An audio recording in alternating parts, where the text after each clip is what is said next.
Bien, es un gusto poderles saludar, ¿verdad? En esta ocasión vamos a poder platicar lo que es la definición per cápita.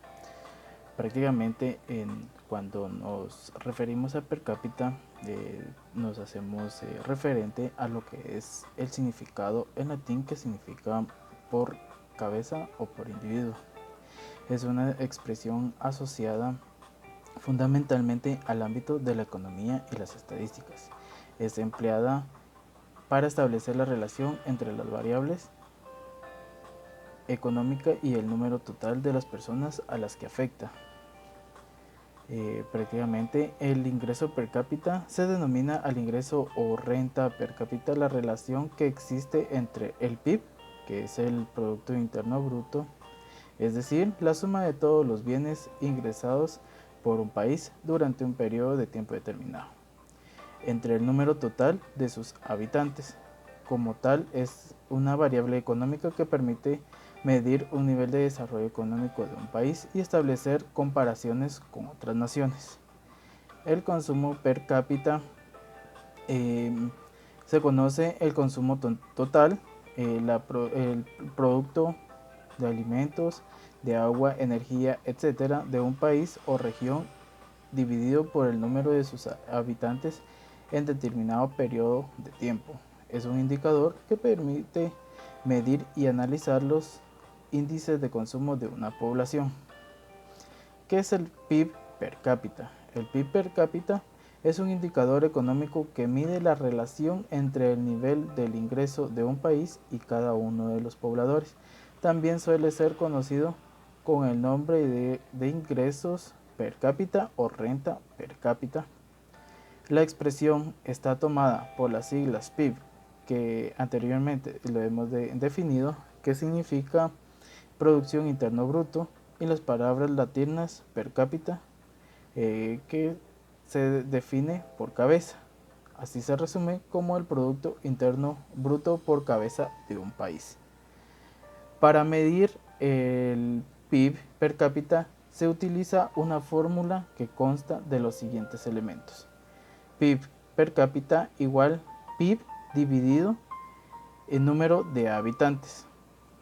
Por ejemplo, en una nación que percibe en un año un Producto Interno Bruto de 3.000 millones de dólares, que tiene 300 millones de habitantes, el PIB per cápita será de 10.000 dólares por habitante.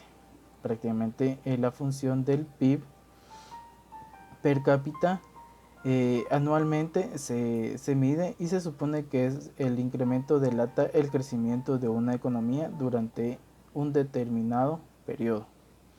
En teoría, este dato describe el promedio de ingresos en función al número de los habitantes, lo que permitirá diagnosticar el nivel de económico de la sociedad. Sin embargo, al ser apenas un promedio, este indicador no permite comprender con claridad cómo, cómo esta riqueza se es repartida entre los diferentes individuos de un país, de manera que las desigualdades económicas no se visibilizan.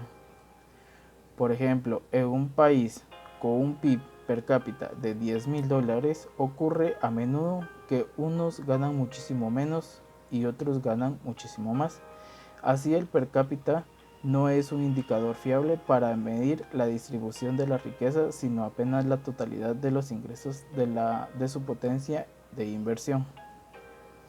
En efecto, el PIB per cápita no ofrece información confidente sobre los datos relacionados con educación y salud, fundamentalmente en la evaluación de la distribución de la riqueza.